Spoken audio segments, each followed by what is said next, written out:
Já está iniciado, tá? Senhoras e senhores, muito boa tarde. Dou as boas-vindas a todos para o webinar Monitoramento Hidrológico na Gestão de Recursos Hídricos, Ferramentas, Avanços e Desafios. Sou Alexandre Vilela, atual coordenador da CTMH dos Comitês PCJ, e hoje tenho a missão aqui de moderar as apresentações e esses nossos debates desta tarde. Informo que essa transmissão está ocorrendo via YouTube e também via plataforma Facebook. Caso algum participante tenha dificuldade nenhuma, poderá utilizar-se da outra plataforma. Este webinar é uma realização da Câmara Técnica de Monitoramento Hidrológico dos Comitês PCJ, que reúne cerca de 150 membros dos diversos setores usuários, poder público, academia e sociedade civil. Dentre as atribuições da CTMH, idealizadora dessa realização, destacam-se a coleta de dados quali e quantitativos para um monitoramento contínuo, integrado e, principalmente, participativo. Atualmente, a rede de monitoramento online PCJ possui cerca de 50 postos e mais de 1 milhão de acessos por ano, aproximando a comunidade da gestão das águas. Também a atribuição da CTMH a discussão e deliberação das vazões a serem descarregadas do sistema Cantareira para as bacias PCJ durante o período seco, que vai de junho a novembro de cada ano. É a consolidação de um modelo onde usuários, órgãos gestores e sociedade compartilham na prática o poder de decisão. Nesta tarde, teremos a honra de contar com vocês, participantes, e nossos 3 debatedores, ilustres debatedores, que em breve já apresentaremos. Para iniciar o nosso evento, gostaria de chamar o secretário executivo dos comitês PCJ, Luiz Roberto Moretti, no qual já aproveito para agradecer todo o apoio da Secretaria Executiva e da Agência PCJ para essa realização. Moretti, por gentileza. Obrigado, Alexandre. Quero inicialmente aí parabenizar a Câmara Técnica de Monitoramento Hidrológico por essa iniciativa, né? Esse webinar, monitoramento hidrológico na gestão de recursos hídricos, ferramentas, avanços e desafios. Quero cumprimentar aí o Dr. Joaquim Gondim, a Isis Franco e o Eduardo Léo, que serão aí os debatedores desta tarde, trazendo aí a experiência que eles possuem a respeito desse assunto.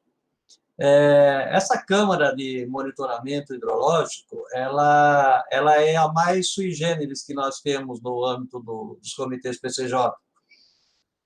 Na verdade, se nós formos olhar a história dela, a gênese dela está antes da existência, inclusive, do próprio Comitê de Bacias.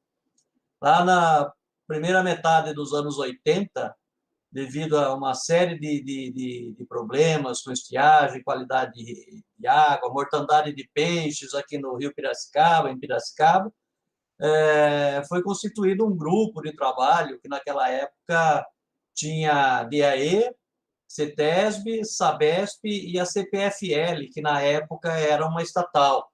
Depois é que ela foi terceirizada, que é que opera ali a represa de Americana, né? E nós fazíamos um monitoramento de diversos pontos ao longo da bacia do Piracicaba. Não tínhamos a internet, não tínhamos telemetria, e a gente tinha, os mais antigos aí no âmbito do comitê vão lembrar da rede fonemétrica que a gente tinha, que a gente brincava, que era para conseguir dados atualizados e com uma frequência praticamente diária, nós utilizávamos o telefone, ligando para os operadores das estações, pedindo leitura de régua, quanto que tinha chovido e tudo mais. Isso tudo persistiu, continuou nos anos 90, 91, com a elaboração do plano de recursos hídricos, o primeiro plano de recursos hídricos do Estado de São Paulo. Foi criado um grupo técnico tratando dessa questão do trabalho do plano, e em 93 foi implantado o Comitê de Bacias, do PCJ, que foi o primeiro comitê do Estado de São Paulo. E esse grupo, aquele grupo inicial que se chamava Operação Estiagem, que depois virou Grupo de Monitoramento, e em 94, no final de 94, em dezembro, ele foi incorporado no âmbito das atividades do Comitê de Bacias.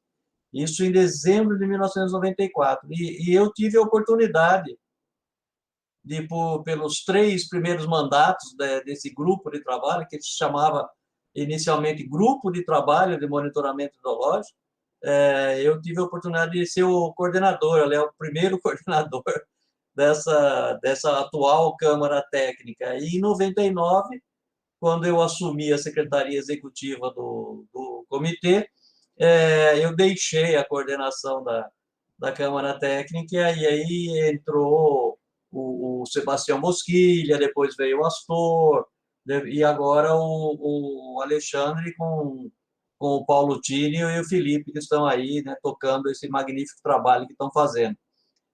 Aquele GT de monitoramento, ele passou a ser uma Câmara Técnica em 2003, quando nós tínhamos alguns outros grupos de trabalho que foram todos convertidos em câmaras técnicas para realizar esse trabalho. E a tecnologia evoluiu, os investimentos em monitoramento passaram a ser cada vez mais importantes no âmbito dos comitês PCJ. E hoje a gente tem, eu posso dizer com toda certeza, uma invejável estrutura de monitoramento aqui na bacia, que é tocada aí por equipes extremamente dedicadas, qualificadas e aptas para prestar esse serviço à sociedade aqui nas bacias PCJ. Então, em nome dos comitês de bacias, em nome da Secretaria Executiva, eu, como primeiro coordenador dessa Câmara Técnica, me sinto orgulhoso por conta disso, poderíamos dizer dessa forma. Parabenizo vocês por esse webinar, e parece que tem mais, né? Tem mais um que ainda será feito, né? Tratando desse assunto também. Parabéns a todos vocês, aos convidados que irão aí participar, e uma boa reunião, uma boa apresentação para todos. Obrigado. Obrigado, Moretti, pelas palavras, pelo apoio e, evidentemente, por ter feito parte do nascer, né, da CTMH e da própria gestão como um todo nas bacias de PCJ, junto com muitos que estão nos acompanhando e participaram desse processo. Agora, para também suas considerações iniciais, eu gostaria de convidar o nosso presidente de exercício, Marco Antônio dos Santos, representante da ACEMAI. Marco Antônio, boa tarde, obrigado pela honra da presença e fique à vontade para ligar seu microfone. Boa tarde, Alexandre, boa tarde a todos. Cumprimento aí o Eduardo Léo, o Joaquim, a Isis, aqui o nosso coordenador adjunto, o Paulo Tínio, o Felipe, nosso secretário executivo, que está ali na outra sala lá, não quis ficar perto da gente aqui por medo da Covid. ficou longe, tem um vidro separando a gente aqui. Eu queria mostrar para vocês como é que o bicho está com medo. Mas, em todo caso, cumprimentar o Moretti, né, que nos trouxe essa palavra agora anterior. Não tem mais muito o que acrescentar, porque o Moretti fez a história completa da importância da webinar e da importância da Câmara Técnica de Monitoramento Hidrológico, que é fundamental aí para que a gente tenha uma certa tranquilidade na administração das nossas águas, né? Então, eu quero desejar a todos aí uma excelente e profícua webinar, que a gente possa aprender, possa escutar e possa debater, tudo com o objetivo final de melhorar o nosso sistema de monitoramento hidrológico, que esse é o nosso principal objetivo aqui, quando a gente trata de um assunto onde a água é um bem tão precioso e tão escasso e necessário para a nossa sobrevivência e para o nosso crescimento econômico e para a nossa sustentabilidade. Então, um grande abraço a todos, boa apresentação aos que vão apresentar e boa participação a todos que estão aqui acompanhando essa reunião maravilhosa aí. Grande abraço a todos. Muito obrigado, nosso presidente Marco Antônio. Um desafio enorme, né? Os comitês PCJ, que tem aí mais de 1.000 membros, né? Coordenar todo esse trabalho. Em nome da CTMH, a gente só pode agradecer a confiança depositada nesse cotidiano da gestão das águas aqui na bacia, né? Aqueles que chegaram agora, desejar novamente boas-vindas. dizer que a transmissão está ocorrendo via Facebook e via YouTube. E essa tarde, então, nós teremos uma primeira rodada com os apresentadores, né, nossos debatedores, que já estão presentes, e aí as perguntas e contribuições podem ser feitas a qualquer momento via chat e serão agrupadas para respostas e as discussões no bloco seguinte às nossas apresentações. Bom, sem mais delongas, nós vamos iniciar, então, aqui nosso bloco 1 de apresentações, vamos chamar assim, né, para iniciar com um tema salas de situação como ferramentas de suporte a decisões nas operações e eventos críticos. Não havia, talvez, melhor indicação para isso e, naturalmente, um dos grandes especialistas nacionais, as referência nacional e internacional em relação a essa convivência com os eventos extremos, alguém que conhece muito de perto a realidade PCJ e tem contribuído muito junto com a Agência Nacional de Águas e agora Saneamento Básico, o doutor Joaquim Gondim. Joaquim Gondim é pernambucano, engenheiro civil pela Universidade Federal de Pernambuco, com mestrados na área de recursos hídricos e economia rural. Foi diretor de obras civis e de irrigação do DENOX e diretor de operações e planejamento da Companhia de Gestão dos Recursos do Ceará, a querida COGER. Desde 2001, é superintendente de operações e eventos críticos da Agência Nacional de Águas e Saneamento Básico, aí com o nome recém-trazido do Marco Legal de Saneamento.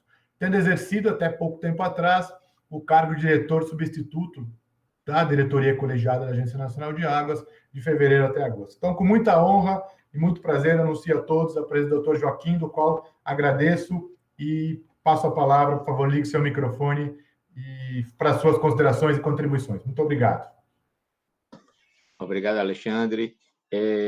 A Agência Nacional de Água e Saneamento Básico se sente muito feliz em poder compartilhar com vocês a sua experiência dos cerca de 20 anos de existência na atuação no campo da prevenção e mitigação dos efeitos extremos das crises hídricas no nosso país. Bom, falar de eventos críticos, nós temos que contextualizar a nossa atuação e a atuação de qualquer sala de situação. Primeiro, o Brasil é um país continental, um país que, a todo tempo, enfrenta problemas de inundações, de secas no seu território. Devido a esse fato, nós temos que ter, então, uma atenção especial 7 dias por semana, 365 dias por ano.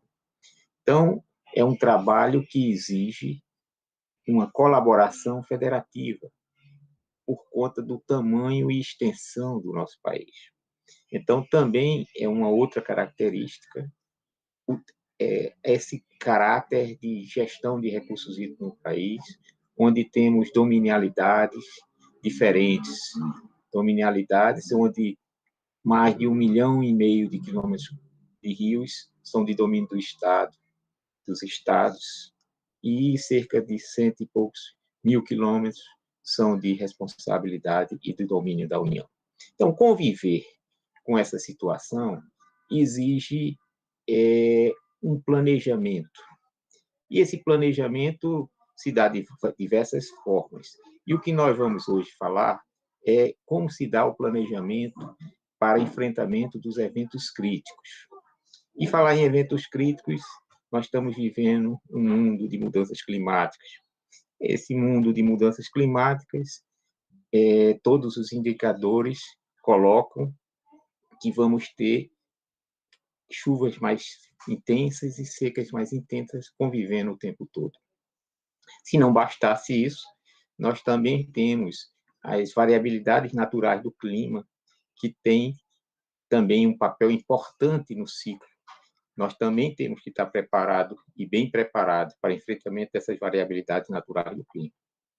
E nós todos lembramos a questão do que passamos nos anos 2014, 2015, onde a estiagem que acometeu a nossa região foi calculado um tempo de retorno, um tempo de recorrência da ordem de 250 anos. Então, são eventos extremos que estão acontecendo durante a nossa pouca existência. Bom, ditas essas palavras, eu vou falar um pouco dos conceitos que levam a nós termos, então, essa questão de prevenção de eventos críticos, tá certo? Que culmina com o monitoramento e o acompanhamento e a criação das salas de situação. Bom, na nossa lei das águas, a 9433, ela diz textualmente que um dos seus fundamentos é a prevenção e a defesa contra eventos hidrológicos críticos de origem natural ou decorrentes do uso inadequado dos recursos naturais. Então, vocês estão vendo que a nossa lei já, de alguma maneira, se antecipou às grandes questões dos desastres provocados por rompimento de barragens e tudo mais. Então, nós atuamos fortemente no campo da prevenção e a defesa contra eventos hidrológicos críticos. Então, esse é um ponto importante que cabe registro de partida, tá certo? Então, não é o setor de recursos hídricos que atua nas outras fases, recuperação e outras e na fase de reconstrução, tá certo? Mas nós atuamos fortemente na questão da prevenção.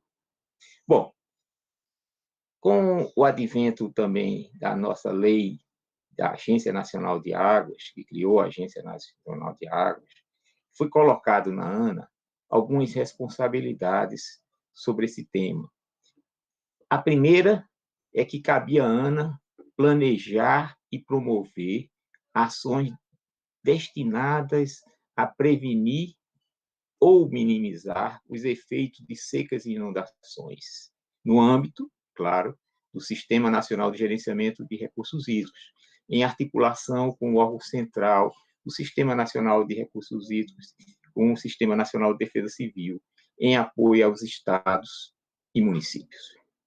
Então, isso é uma atividade muito importante que foi colocada na Agência Nacional.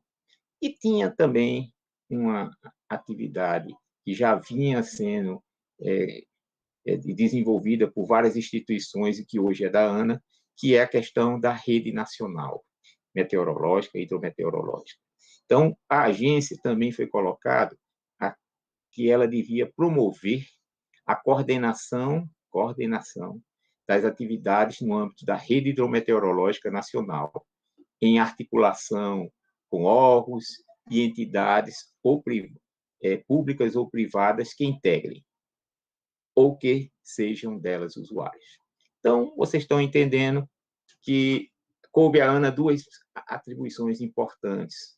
A primeira, essa de planejar e promover essas ações destinadas a mitigar os efeitos, e a outra, tá certo? Coordenar as atividades da nossa grande rede hidrometeorológica nacional, que hoje completam 100 anos. Nós temos 100 anos de rede e 20 anos de ANA. Bom, então, o Brasil, como um país continental, a todo momento está sujeito a eventos. E o que aconteceu? Nós enfrentamos graves secas muito grandes no Sudeste, inundações na região Norte, inundações eventuais em região Nordeste, e seca na região Nordeste. Então, para ter um ambiente que pudesse congregar todas as informações que fossem úteis aos tomadores de decisão, a ANA instituiu no seu âmbito uma sala de situação. Essa sala tinha como modus, tá certo? Receber todas esses elementos, tá certo? Que pudessem contribuir, tá certo? Para os decisores na tomada de decisão.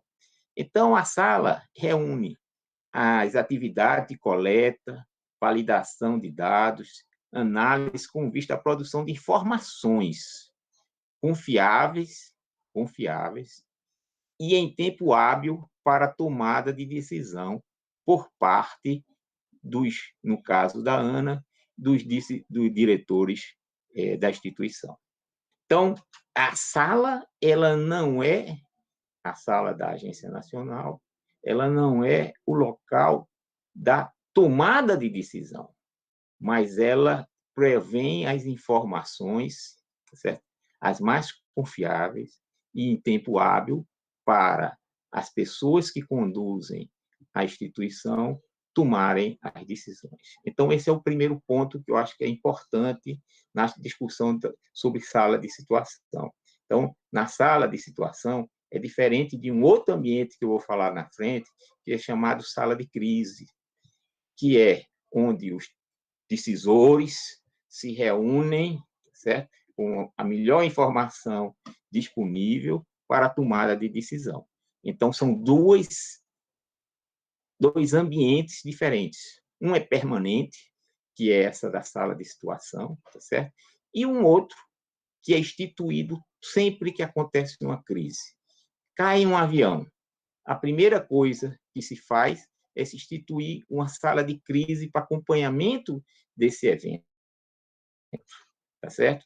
Como acontece uma grande inundação, se cria também essas salas de crise para o acompanhamento. Então, são duas coisas que devem coexistir, sendo que a sala de situação ela deve prover os meios necessários para esses decisores tomarem essa importante decisões que possam vir a ser necessárias.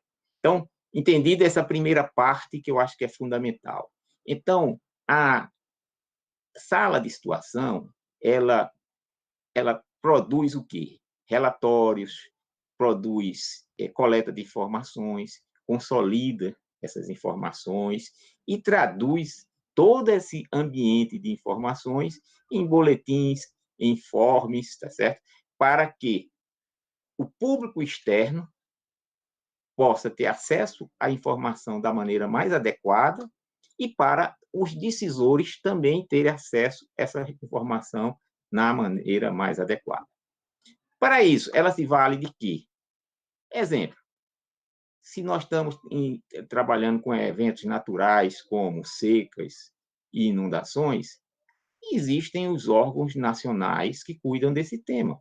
Os órgãos de meteorologia, que dão suporte, tá certo? Às informações básicas. Exemplo, o INPE, o INMET, o INPE, né? Instituto Nacional de Pesquisas Espaciais, o INMET, que é o Instituto Nacional de Meteorologia, os órgãos de meteorologia dos estados, as instituições criadas com finalidade de acompanhar e monitorar desastres, como é o caso que nós utilizamos muito, que é o CEMADEM, que é o Centro Nacional de Monitoramento e Alerta de Desastres Naturais. Então, todas essas informações, elas são compiladas e passam a integrar a base técnica da sala de situação. Mas existem outras de aspecto local. Basicamente, é a rede fluviométrica, hidrométrica, de reservatórios, quanto de água está entrando, quanto de água está saindo, níveis dos reservatórios, níveis da água nos rios, as condições em termos de quantidade e qualidade são fundamentais. E nós temos as fontes sempre da rede básica da ANA, mas também tem a visão, tá certo, local do problema. Então, a ANA, entendendo esse ambiente, ela tentou, ao máximo, primeiro, fazer o que a nossa Lei de Recursos Hídricos apregou, que é gestão participativa, integrada e descentralizada. Então, nós demos meios, primeiro, para os estados instituírem as suas salas de situação. Alguns estados não só fizeram a básica, uma só, mas criaram várias outras. Exemplo é o estado de São Paulo, tem várias salas de situação por regiões diferentes, por bacias diferentes.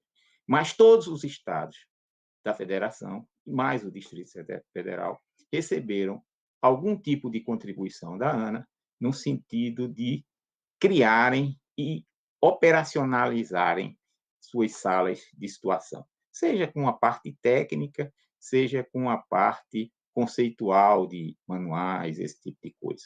Então, acho que é importante essa visão de que o acompanhamento, tá certo, de uma crise, ele se dá a vários níveis, mas não se pode, à distância somente, sem a experiência local, tá certo, criar uma condição melhor para enfrentamento de uma crise, de que essa convivência entre essas duas visões, a visão nacional, que é dada por esses institutos de pesquisas, pela Agência Nacional, e a visão local. Então, a integração dessas duas visões é que permite um bom acompanhamento desses eventos críticos. Bom, mas nós temos que dar o passo 2. E a minha palestra hoje, minha apresentação hoje, é muito mais para motivar, tá certo, as instituições e ao Comitê PCJ a dar o passo 2. Qual é o passo 2? É a instituição dessas salas de acompanhamento e monitoramento que, em alguns casos, se transformam em salas de crise, dependendo do momento em que estão vivendo.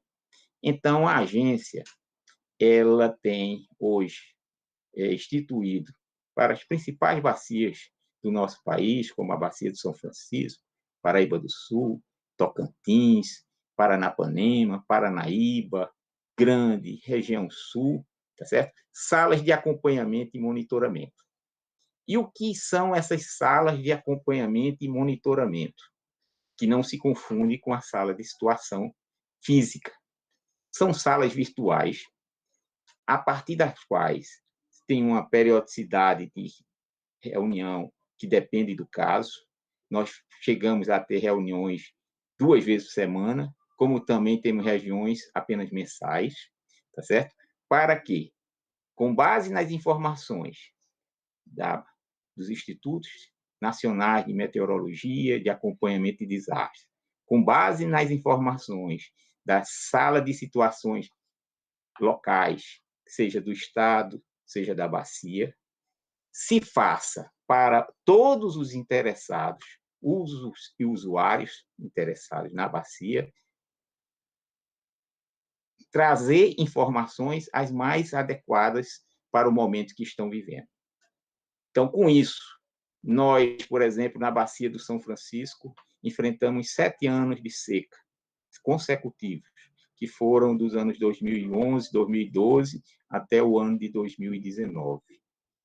E ali foi a base para a tomada de decisões importantes, de reduções de vazões, reduções de demanda, tá certo? Mas também redução nas ofertas, tá certo? De tal maneira a equilibrar o sistema e que ele pudesse ter a longevidade e a resiliência para enfrentar uma seca tão longa.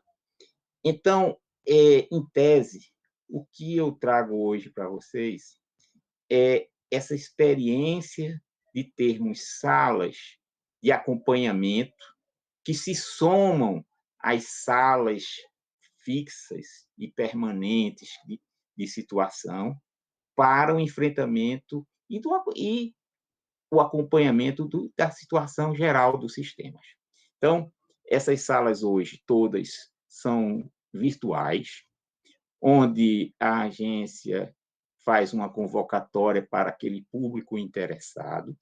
É diferente de uma webinar, porque nessa sala todos têm acesso à voz, tá certo? Então, é como eu tenho salas, por exemplo, do Pantanal, que nós temos, por exemplo, 250 pessoas participando simultaneamente da sala, certo? Com voz.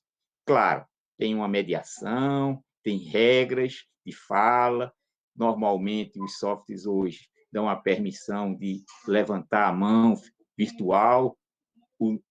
O coordenador, que normalmente sou eu, dessas salas, acompanha quem está levantando a mão e repassa a palavra no momento mais adequado, quando conveniente.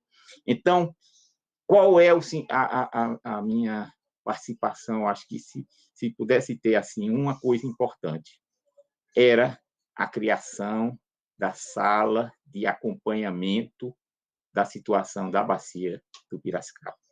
Eu sei que tem a Câmara Técnica que se reúne, que tudo mais, mas essa sala não se confunde com a Câmara Técnica em si.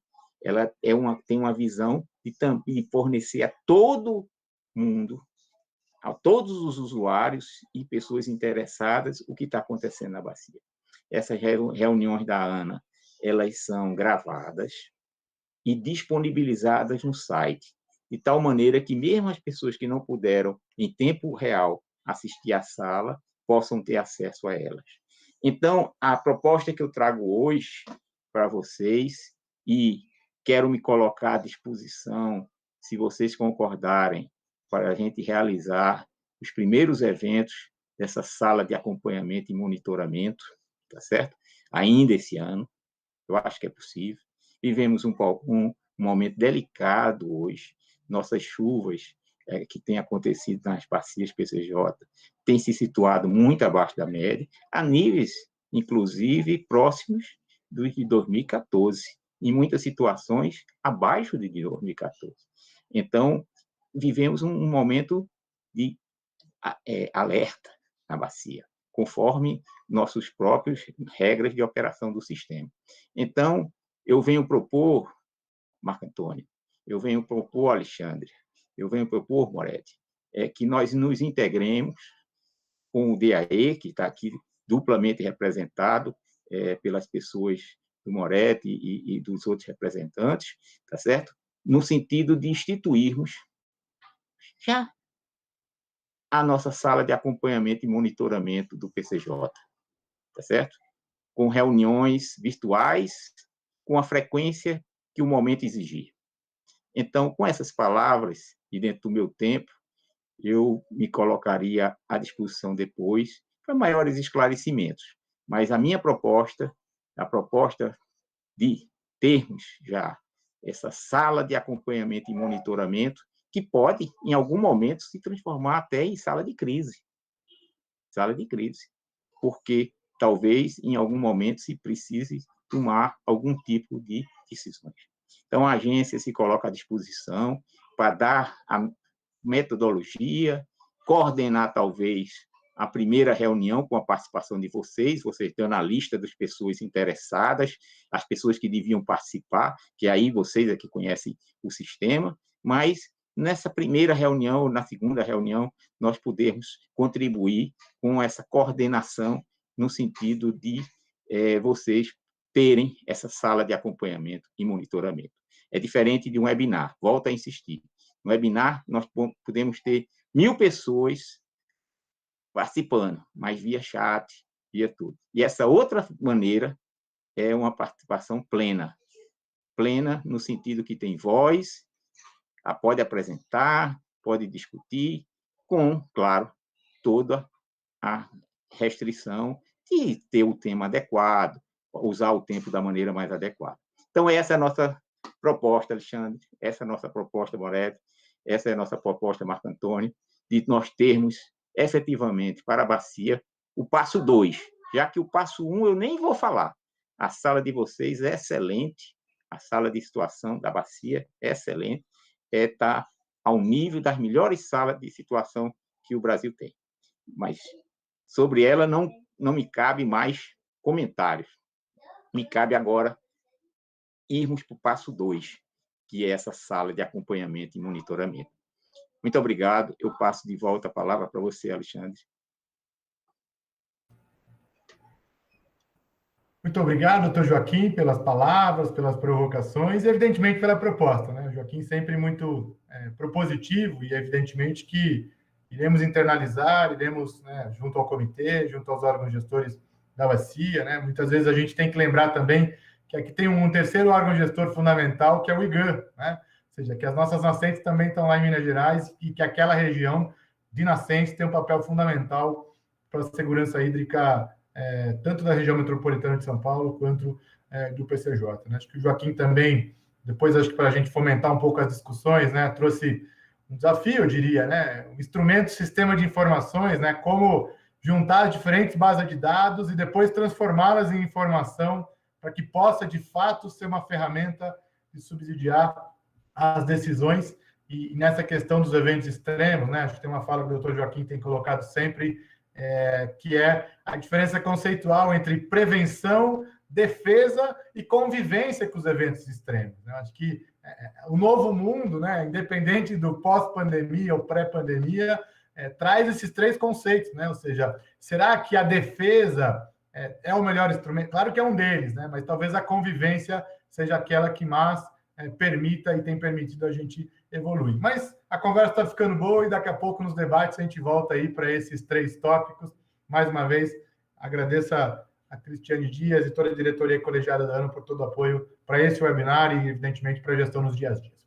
Bom, o doutor Joaquim falou em sala de situação São Paulo, né? Então, para ouvirmos a experiência do Estado de São Paulo e, naturalmente, com enfoque à sala de situação PCJ, hoje operacionalizada dentro do DAE, né, e promovida pelo DAE, eu gostaria de, mais uma vez, agradecer e convidar a engenheira Isis Franco, né, que é hoje a coordenadora da sala de situação e funcionária do DAE, que tem graduação em Engenharia Ambiental pela Escola de Engenharia de Piracicaba, especialização em Gestão de Recursos Hídricos pela Fundação Municipal de Ensino de Piracicaba e também especialização em Planejamento, Benchmark e Regulação aplicado ao saneamento pela USP de São Carlos. Então, diante disso, a gente abre aqui a nossa segunda apresentação, mais uma vez agradecendo o Departamento de Águas e Energia Elétrica pela sempre parceria e, evidentemente, por ter aceito o nosso convite. E, portanto, passo aí a palavra a Isis. Fique à vontade para abrir o seu microfone e compartilhar a sua apresentação com todos que estão nos ouvindo nesse momento. Tá certo, Alexandre. Primeiramente, eu quero agradecer a oportunidade. Me sinto muito orgulhosa de participar desse primeiro webinar da CTMH. Já participo como membro da CTMH há 8, 9 anos. Então, cumprimento os colegas palestrantes e os colegas membros que também devem estar assistindo a essa apresentação. Eu vou compartilhar, então, a minha apresentação. Só peço um instantinho para os senhores.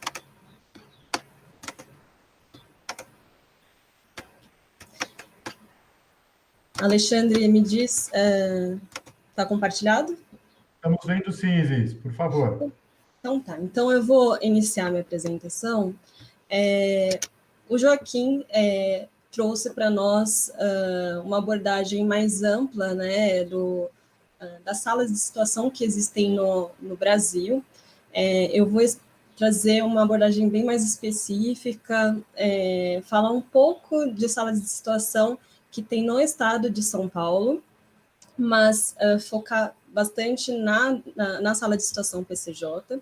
Então, no estado de São Paulo, existem as salas de situação de Piracicaba, no município de São Paulo, e registro que foram criadas no ano de 2010, devido à ocorrência de inundações históricas no período entre 2009 e 2010.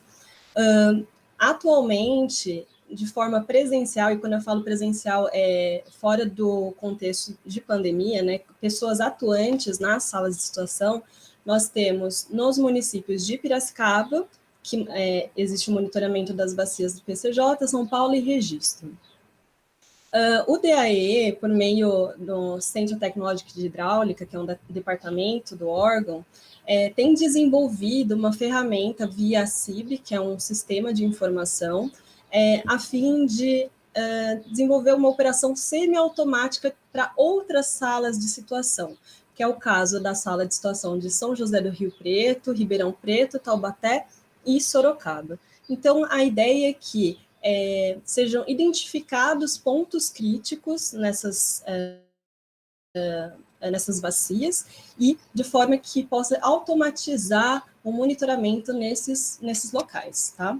Então, aqui eu trouxe uma imagem da sala de situação de São Paulo. Lá eles têm 8 funcionários, funcionam um pouco diferente da operação da sala de situação. Nós funcionamos em horário comercial, eles funcionam em regime de plantão. Nós aqui tem uma imagem da sala de situação PCJ. Hoje temos 5 funcionários trabalhando aqui. E antes de eu iniciar falando quais são as nossas atividades, eu acho importante trazer de qual é o contexto espacial que a gente está falando. Então, aqui são as bacias PCJ, né? Parte dela, boa parte, mais de 90% está situada no estado de São Paulo e aqui na região de cabeceira em Minas Gerais, né? Então, a gente tem aí dominialidades diferentes, né? Tanto da União quanto do estado. E nessa região, nós temos o Sistema Cantareira. Então, o Sistema Cantareira, ele não só abastece as bacias PCJ, municípios das bacias PCJ, como também compartilha águas com a região metropolitana de São Paulo. Então, entrando agora no que especificamente nós fazemos, nós acompanhamos a rede telemétrica do DAEE para identificar, a princípio, situações de alerta. Quando eu digo a princípio, na verdade, é porque a sala de situação PCJ, ela foi criada com um enfoque de atender demandas de inundação. No entanto, como já foi bem colocado, nós temos vivido anos de estiagem, né? Começou lá no ano de 2014, 2015, e a gente está vendo isso se repetir. Então, vários trabalhos da sala de situação que foram desenvolvidos ao longo desses anos estão muito focados na questão de estiagem. E para a gente realizar esse monitoramento, nós utilizamos alguns sistemas de informação, como é o caso do SSDPCJ, que o Eduardo Léo vai explicar melhor para a gente, o CIB, que é um sistema do DAE, e também nós acompanhamos alguns radares meteorológicos, como os radares de Bauru e Presidente Prudente, da Unesp, e o de Ponte Nova, do DAE, além de contar com ferramentas de previsão de nível, tem uma interface no Google Earth para previsão de inundações. Com essas informações, né, a gente sistematiza, coleta essas informações, com elas é possível elaborar alguns produtos, boletins, relatórios, e nós também auxiliamos nas tomadas de decisão, como bem disse o mestre Joaquim, a respeito de que a gente não toma decisão, a gente auxilia na tomada de decisão. Então, todos os produtos que a gente elabora é com esse sentido. Então, a gente auxilia nas tomadas de decisão da operação do sistema Cantareira. Também, com esses dados que são compilados, fornecemos para estudantes e instituições que desenvolvam trabalhos ligados à gestão de recursos hídricos. Também temos atividades vinculadas à aplicação da Resolução Conjunta ANA-DAE número 50, que foi instituída em meio à crise hídrica de 2014, determinando diretrizes para a restrição de usos em algumas bacias aqui na região. Gerenciamos um sistema chamado SIDEC-R, que é um sistema de monitoramento de usuários de recursos hídricos. E, por fim, participamos mensalmente da Câmara Técnica de Monitoramento Hidrológico. Então, a gente traz qual foi a situação hidrológica nas bacias, em termos de chuva, de vazão, naquele mês. E participamos de outros grupos de trabalho que são importantes no sentido de discutir a manutenção da rede, discutir parcerias para a realização de previsão do tempo, previsão climática, acordo de cooperação com CETESB, Agência PCJ e DAE. Então, também temos essa participação. Eu vou começar mostrando, então, o que efetivamente é monitorado, né? Eu falei que monitoramos uma rede telemétrica. Essa rede telemétrica ela é composta por informações de chuva, nível e vazão. A chuva ela é medida por pluviômetros. Aqui tem um exemplo de um pluviômetro de báscula, em que o acumulado de chuva ocorre às 7 horas da manhã. E, no caso dos níveis, temos medidores, né, sensores, tanto ultrassônicos, aqui tem um exemplo, como de pressão, que fica embaixo do solo. Sendo que, na verdade, o que é medido é o nível. E a vazão ela é obtida por meio de uma equação de curva-chave. Então, uma vez essa medição tendo ocorrido, por exemplo, num sensor de nível, ela é transmitida via unidade remota de armazenamento para um servidor, né, utilizando uma tecnologia de telefonia de celular, para um servidor que fica na Fundação Centro Tecnológico de Hidráulica, em São Paulo. Então, lá, essa informação é disponibilizada via site do SAISP, em tempo real, para qualquer pessoa que queira, que tenha acesso à internet, que queira visualizar todos esses dados. Então, isso também é importante para dar transparência nessas informações. Mais do que ter uma rede bem consolidada, como eu vou mostrar, a gente tem uma densidade importante de estações na bacia, é importante frisar a importância da manutenção dessa rede telemétrica. Então, no caso, foi feita uma parceria entre a Agência das Bacias PCJ e a FCTH, que essa opera toda a rede telemétrica do DAI aqui nas bacias PCJ, de forma a fazer manutenções preventivas, manutenções corretivas, medições de vazão para ajustar curva-chave, além de disponibilizar essas informações no site do SAISP. Então, aqui nós podemos visualizar toda a rede que atualmente existe aqui nas bacias. Do DAE são 36 estações, aí por conta de parcerias que foram sendo conversadas, acordadas, temos também disponibilizadas lá no site do SAISP a rede da CPFL e da MAEG, que são geradoras de energia, então totaliza mais do que 50 estações, como comentou anteriormente o Alexandre. E aqui esse diagrama unifilar, ele mostra muito bem essa distribuição dessa rede, né? Aqui nós temos o Rio Jaguari, o Rio Atibaia, formando o Rio Piracicaba, Rio Capivari, Rio Jundiaí, todos os rios principais estão cobertos por essas estações. Aqui eu trouxe uma imagem de chuva acumulada do radar de Ponte Nova, apenas para ilustrar um dos produtos que a gente tem disponível para fazer esse monitoramento. E também uma imagem dos radares integrados da Unesp, de Bauru e Presidente Prudente. Nesse caso, a gente consegue ver a chegada de chuvas no estado de São Paulo como um todo. Esse outro diagrama unifilar, ele mostra alguns pontos que têm previsão de nível e vazões nas bacias PCJ, alguns postos fluviométricos que têm essa informação. Então, no caso aqui, o que é importante? No Rio Jaguari, nós temos 2 pontos que estão aqui em laranja, no Atibaia, outros 2, e no Piracicaba, 1 ponto de previsão. Essa previsão, ela tem antecedência de 6 horas, e a gente consegue visualizar numa interface do Google Earth que integra desde informações do radar de Ponte Nova, as informações de toda essa rede telemétrica, como também traz graficamente essa informação de previsão. Aqui a gente pode ver que está representada por essa linha verde mais clara. Bom, não só com essas informações, mas com outras que nós recebemos, né? A FCTH envia para a gente alerta de todos os postos via SMS, via e-mail, mas também analisando o gráfico que tem cotas de criticidade. O que seriam essas cotas de criticidade?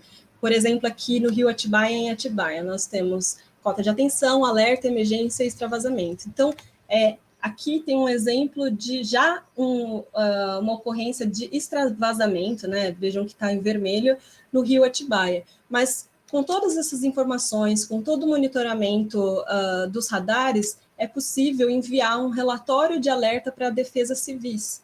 Então, para esses pontos que tem previsão de nível, nós encaminhamos esse relatório de alerta. Bom, eu comentei sobre o SSDPCJ, não vou me aprofundar nisso porque o Eduardo Léo vai explicar melhor, mas é um sistema que a gente utiliza como uma ferramenta de trabalho, auxilia muito para agilizar na elaboração de relatórios, trabalhar com séries históricas extensas, e também utilizamos o CIB. O CIB até está com uma ferramenta recém-elaborada, que é o Chuva Agora, que a gente consegue visualizar chuvas no estado de São Paulo inteiro, além de ser um sistema também que permite visualizar os dados das estações, tanto em tabela quanto graficamente. Eu disse que nós auxiliamos na operação do sistema Cantareira, né? Nós fazemos um relatório de suporte à decisão que é baseado num modelo, que chama Modelo de Despacho do Sistema Cantareira, que foi criado numa parceria entre o Labcid e a Sabesp, de forma que esse modelo, ele traz cenários, né, ele simula cenários de acordo com algumas entradas de dados. Então, a gente consegue visualizar qual é a vazão a ser descarregada das represas do sistema Cantareira e essa vazão simulada, o que ela vai impactar nos postos de controle que foram definidos na outorga do sistema Cantareira, sendo que são 3, 2 no Rio Atibaia e 1 no Rio Jaguari. E aí, além dessa possibilidade, a gente também recebe boletins diários do CIMEPAR, né, que é o Sistema Meteorológico do Paraná, que também é uma parceria que foi feita entre a agência e o Paraná, e eles enviam boletins contendo informações de previsão de chuva para 7 dias desses mesmos postos de controle, e também previsão de vazão. E aqui a previsão de vazão também, para os próximos 7 dias, ela é tanto determinística quanto probabilística, então também com o intuito de auxiliar nas tomadas de decisão. Eu também comentei brevemente sobre a Resolução 50, ela foi então elaborada, né, no período de estiagem de 2014 e 2015, né? Então, o que ela trouxe? Ela trouxe algumas diretrizes para regras e condições, na verdade, para restrição de uso numa área de restrição que aqui eu vou mostrar para vocês, que é essa área em verde. Essa área de restrição, então, os usuários de recursos hídricos aqui, eles tinham que reduzir de 20% a 30% do volume outorgado captado de acordo com patamares de vazão que eram medidos por alguns postos fluviométricos que foram definidos nessa resolução. Na época, o DAEE viu a necessidade de ter que fazer a fiscalização dessas informações. Então, foi criada portarias, hoje é a portaria 5579, em que instituiu um sistema chamado SIDEC, e também foi criado um outro sistema chamado SIDEC-R, que são sistemas que recebem as informações do volume captado pelo usuário. No caso do SIDEC, o usuário ele tem que entrar com a informação do hidrômetro dele. E, no caso do SIDEC-R, a gente estabeleceu para usuários que têm vazões mais significativas, então, no caso das captações superficiais, vazões outorgadas acima de 360 metros cúbicos por hora, captação subterrânea acima de 36 metros cúbicos por hora. Então, esses usos têm que entrar lá no SIDEC-R, e aqui até coloquei uma imagem, né, desse sistema, que a gente consegue vê-lo tanto em formato de tabela quanto gráfico. Mas por que é importante esse sistema, né? A gente podendo olhar para esses usuários, né, quanto que eles estão captando, a gente consegue ver se eles estão não só atendendo, no caso de uma situação de estiagem, as condições de restrição, mas também se eles estão atendendo a outorga. Então, dessa forma, o órgão gestor ele tem a possibilidade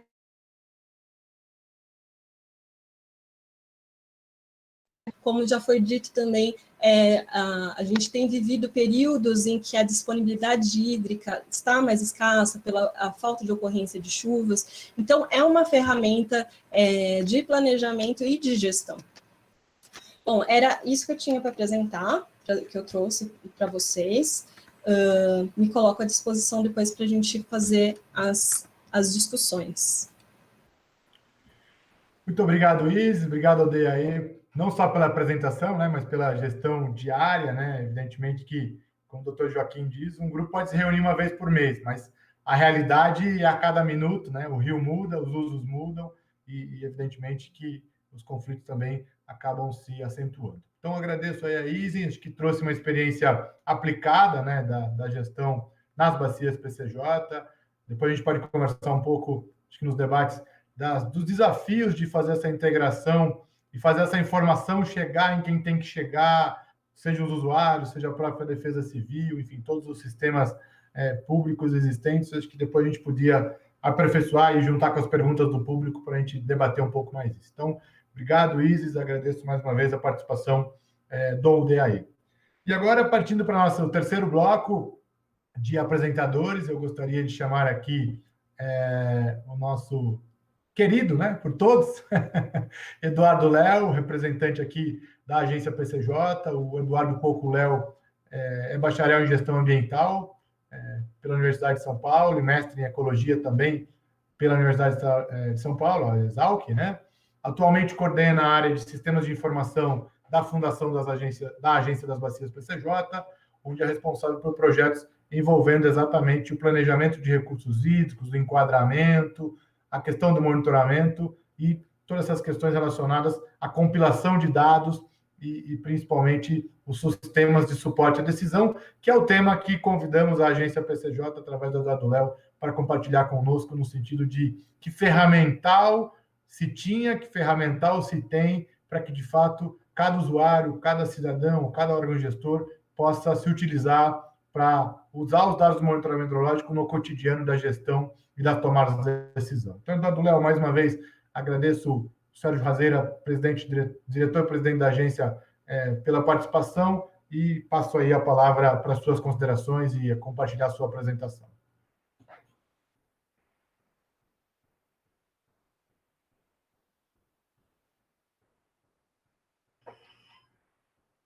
Olá, Eduardo Léo, só não estamos te ouvindo. Se puder, seu microfone. Boa tarde a obrigado. todos. Queria fazer aqui uma fala de agradecimento e parabenizar, Alexandre, a iniciativa da CTMH. Acho que é muito conveniente esse debate. Temos aí, acho que nos últimos anos tem sido de bastante aprendizado para nós nessa pauta relativa à questão de dados relacionados ao monitoramento de recursos hídricos, né?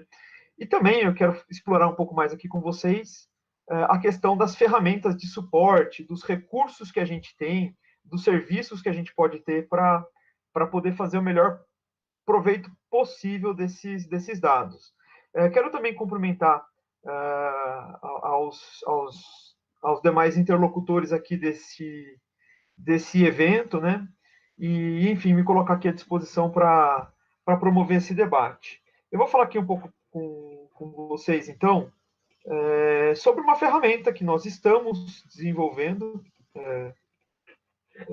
Nos últimos anos, aí nós temos nos dedicado a desenvolver uma ferramenta chamada um Sistema de Suporte à Decisão das Bacias PCJ, ou, para usar a sigla que a gente vai repetir mais, o SSD PCJ. Alexandre, você pode me confirmar se você está vendo minha tela? Estamos vendo e ouvindo, Léo, por favor. Perfeito. Então tá, vou começar aqui uma fala, então, um pouco pelo fim, né? Geralmente eu gosto de fazer as apresentações e no fim ali tentar identificar os desafios, né? Mas eu queria inverter um pouco essa lógica e tentar chamar a atenção desde o início para todos aqui sobre como esse tema do compartilhamento de dados, do monitoramento, está recheado de desafios, né? Não cabe a gente ficar fazendo uma análise muito detalhada, mas a gente sabe aqui que o nosso sistema de gestão de recursos hídricos tem algumas lacunas, algumas desconexões, essa questão da dominalidade do uso da água, por exemplo, traz alguns desafios por natureza quando a gente fala na operação de sistemas de informações por todas as instituições, né? É um sistema heterogêneo, né, com diversas fontes de dados, com muitas instituições gerando dados de maneira distinta, né? Alguns problemas de acessibilidade, né? Temos dados que são produzidos em papel, dados produzidos em banco de dados em formatos os mais diferentes, com certa dificuldade de acessibilidade aos dados. Temos muitas escalas de decisão envolvidas, né? Que vão desde da decisão mais operacional de como operar um reservatório, as decisões dos próximos dias, até decisões em ordem mais estratégica, né? Construção de reservatório, sistema adutor, uma diversidade muito grande de requisitos setoriais, né? Os requisitos para o setor para o setor elétrico são diferentes do requisito para o setor de saneamento, né? Temos toda uma área envolvendo aí tecnologias de informação e comunicação que avançam muito, muito rapidamente, mas nem sempre tem soluções prontas a serem aplicadas para esse nosso setor de recursos hídricos, né? O que implica numa difusão aí, então, de sistemas, de bancos de dados e ferramentas muito diversas, né? Ainda precisamos lidar com uma quantidade grande de dados, né? A gente intensificou muito a coleta de dados nos últimos anos, depois da crise hídrica, por exemplo, creio que avançamos muito com a parte de monitoramento, especialmente da quantidade de água, e passamos a produzir muita massa de dados, né? O que, para quem quer produzir, tirar conclusões, pode ser também um fator de dificuldade. E temos, claro, que pensar sempre nos custos associados ao desenvolvimento de operação desses sistemas, né? Diante desse cenário, pensando então em recursos que poderiam ser desenvolvidos, tomamos a liberdade de pensar ferramentas, né? Nos últimos anos, na verdade, nós desenvolvemos um modelo, uma ferramenta de suporte à decisão para subsidiar nosso plano de bacias, né? Nosso plano de bacias acabou de ser aprovado, foi revisto, e nós desenvolvemos um modelo junto com esse plano de bacias para dar suporte à decisão, né? E junto desse modelo nos surgiu aqui a ideia de ter uma interface um pouco menos estratégica e um pouco mais operacional, né? Que fosse online, que fosse mais responsiva, que fosse pautada no usuário, né? E eu já adianto que a gente tem muita conversa, uma visão muito grande de sala de situação enquanto um grande usuário de dados das bacias PCJ, um grande produtor de informações sobre as bacias PCJ, né? E tentamos traduzir isso, no primeiro momento, numa concepção aí de estrutura de banco de dados, né? Banco de dados para tentar superar, pelo menos em parte, esses desafios, que promovesse a integração de diferentes fontes, né? Tivesse abertura para consultar dados do DAE, do CIMEPAR, para que tenha potencial de usar dados da ANA, dados do CEMADEM, por exemplo, né? Banco de dados que quebrasse um pouco a distinção entre qualidade, quantidade, superficial, subterrânea, que não tivesse também uma dependência com relação à frequência de dados, porque às vezes você tem um sistema para o dado que é imediato, outro sistema para o dado que é mensal, e isso causa dificuldades de você cruzar, interpretar as informações, que tivesse robustez aí para pensar passado, presente e futuro, né, para podermos enxergar perspectivas de passado, presente e futuro, e tivesse num ambiente, num único ambiente, uma memória robusta de dados, de registro sobre informação de recursos hídricos, né? Não trabalhamos muito, passamos a discutir uma estrutura, né? Não vou ficar entrando em detalhes, mas a gente teve aí uma série de conversas, tivemos um contrato posteriormente também com o LabSeed, e eles pensaram para a gente uma estrutura de banco de dados que é multidimensional, né? Que enxerga o dado, mas associa esse dado a dimensões específicas de qual que é a estação, independente de onde ela esteja, de qual que é o parâmetro, independente se é quantidade, qualidade, e também de data, né? Seja ele a cada 10 minutos, a cada dia, mas que tivesse associado esses 3 parâmetros, né? Nos dando a oportunidade, inclusive, de fazer agregações do dado no tempo, no espaço e conforme indicadores, né? Tentando ser um pouco sintético, o que a gente tenta, na prática e no dia a dia, de maneira constante, é poder transformar esses dados em informações úteis à gestão de recursos hídricos, né? E a gente figura o sistema de suporte à decisão PCJ como um recurso que auxilia nessa transformação de dado em informação, tentando dar tempo para os tomadores de decisão, em vez de processar a informação, tentar entender a informação, poder gastar mais tempo com análise dos dados, do que está acontecendo, e subsidiando melhor as suas decisões, tá?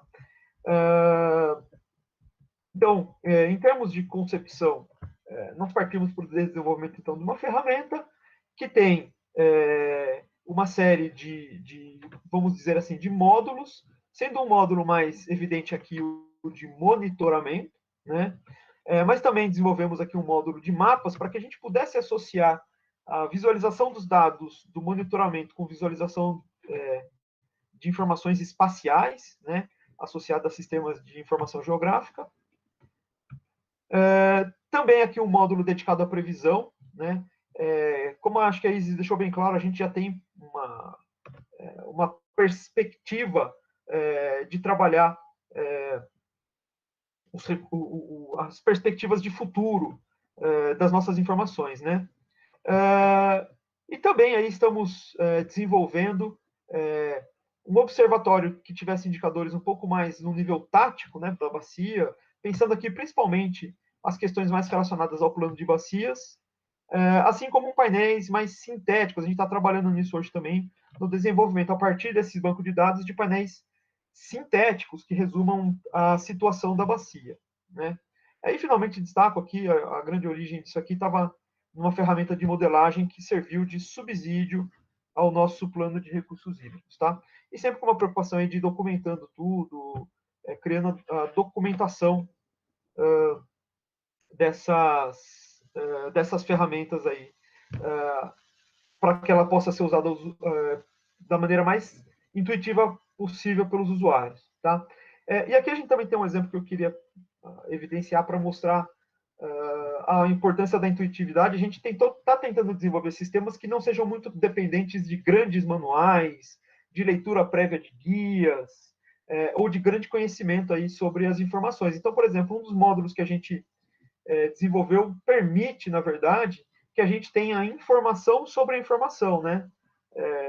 Por exemplo, aqui, só para ilustrar, a gente tem aqui uma ilustração sobre o rio Atibaia na captação de Valinhos, onde a gente tem, além de ter a possibilidade de ter os dados de nível, chuva e vazão nessa estação, de ter um pouco de dados sobre a estação em si, a sua localização, sua área de drenagem, que tipo de transmissão ela possui, e como, por exemplo, nesse caso, como ela se relaciona com o sistema, com a gestão do sistema Cantareira, tá? Então, para essa ferramenta, eu queria mostrar aqui primeiro a nossa interface de mapas, né, onde a gente procura reunir essas diferentes informações. Então, para a funcionalidade de mapas, primeiro, a gente procurou sempre tentar associar as informações daquilo que está sendo observado na bacia com mapas de fundo, né? Com mapas de fundo, né? Seja com imagens de satélite, com mapa topográfico, né? Mas podendo dar contexto para essas informações, né? Com uma boa possibilidade aí também de você acionar diversas camadas e trabalhando a transparência dessas camadas para cruzar as informações do dado observado com dados do território onde ele está sendo observado, né? Pensamos também numa funcionalidade de seleção de postos, né? Com a opção de você selecionar os parâmetros que você tiver disponíveis e o período também de dados que você tiver disponíveis. Uma opção de visualização do dado de radar, trabalhando aqui especialmente com o radar meteorológico de São Paulo, mais uma vez permitindo a sobreposição da informação do radar, da informação distribuída no espaço, com os dados observados, né? Com uma opção aqui de seleção de camadas, né? Então a gente pode associar nos mapas também alguns dados, como por exemplo as principais captações, principais lançamentos, os municípios que estão sendo a montante e a jusante de um ponto de interesse, por exemplo. Uma opção também prática na ideia de você poder exibir como imagem esse resumo dos mapas, por exemplo, uma opção de você poder tirar um print para as apresentações, tirar um print para o relatório dos dados observados, funções de desenho, de interação com a tela para aproximação, seleção de variáveis, por exemplo. Tá? Então, aqui em tom de ilustração, é claro que a gente não vai aprofundar na forma de operação do sistema, mas só para dar uma ideia de visualização, o que a gente fala essencialmente é isso, né? Ter um mapa do território e ter as informações, por exemplo, dos postos, né, das diversas fontes. Aqui eu tenho diversas fontes onde eu posso consumir informação, e os dados que estão sendo lidos por cada uma dessas estações, né? E, claro, em havendo necessidade de detalhar alguma informação de um ponto específico, poder abrir janelas aí de pop-up, de detalhamento com informações sobre o que está sendo observado com um pouco mais de detalhe, e quando tem informações de previsão, também aí das perspectivas existentes aí para tendências para o futuro para essas estações. Tá? Aqui também, em tom de ilustração, um cruzamento das informações de dados observados com os dados observados também no radar meteorológico. Né? Com a opção aqui também de você selecionar outras camadas, selecionar períodos diferentes do radar para associar com períodos que estão sendo observados no mapa, trabalhar na transparência, ou seja, cruzar as informações, trazer para um ambiente único informações que estão em sistemas separados. Né? Também temos aí uma série de recursos de monitoramento que nós gostaríamos de destacar. Aqui a gente dividiu a parte de consulta a dados de monitoramento em duas interfaces distintas, né? Sendo uma primeira interface dedicada àquilo que a gente chamou de dados agregados, né? Dados agregados permitindo comparar várias estações, até independente do período de análise, né? E um segundo conjunto de recursos para observação de dados temporais, né? Para comparar a variação de um parâmetro específico, né? Ou de uma estação específica numa escala temporal, tá? Aqui para os dados agregados também eu mostro como exemplo, né? Geralmente a sala de situação precisa de informação agregada, de informação resumo da bacia, e eventualmente também ela precisa comparar, por exemplo, a tendência no tempo para os parâmetros. Então, são ferramentas que atendem a ambas as demandas. Tá? Falando aqui também das funcionalidades de dados agregados. Primeiro, a gente tem também uma ferramenta de seleção de postos, né? É um filtro de busca bastante avançado, bastante inteligente, onde você pode selecionar proprietário, ou município, ou subbacia, por exemplo, né? Onde você pode recortar os dados de maior interesse. E também você tem aqui um mapa de apoio para ajudar a visualizar essas seleções. Né? A possibilidade de visualizar esses dados tanto em tabela quanto em gráfico. Né? Aqui a gente trabalha bem tipicamente os exemplos dos boletins da sala de situação PCJ. Né? Eventualmente a gente tem lá, então, dados agregados para um período de tempo, por exemplo, em uma tabela ou em um gráfico. Né? Funcionalidade de seleção de parâmetro, período de análise e forma de agregação, né? Às vezes interessa saber o dado instantâneo, mas pode interessar também saber a soma, a média, valores máximos, mínimos ou mediana. Todos esses dados são, de maneira bastante rápida, agregados em painéis bastante sintéticos, né?